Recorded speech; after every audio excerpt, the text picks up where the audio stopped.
Welcome to மீனாவின் கைமணம். இன்றைக்கி lunch menu சூடான சாதமும் கூட துவரம்பருப்பு காயம் போட்டு முருங்கைக்காய் சாம்பார் தான் வச்சுருந்தேன். முருங்கைக்காய், சின்ன வெங்காயம், தக்காளி, மல்லிப்பொடி, மிளகாப்பொடி போட்டு வீட்டில் அரைச்ச மசால் வச்சு பண்ணியிருந்தேன். சாம்பார் நல்லா டேஸ்ட்டாக இருந்துச்சு. இட்லி தோசைக்கும் நல்லாயிருக்கும்.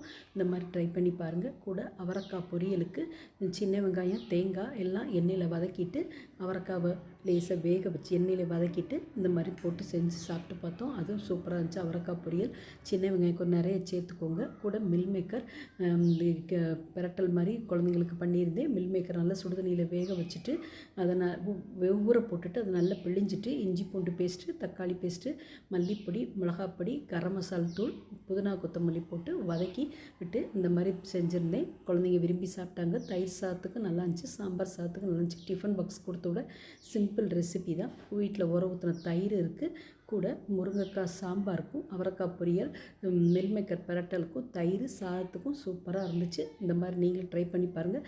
தேங்க்ஸ் ஃபார் வாட்சிங். சப்ஸ்கிரைப் பண்ணுங்கள், லைக் பண்ணுங்கள், ஷேர் பண்ணுங்கள். மறக்காமல் மீனாவின்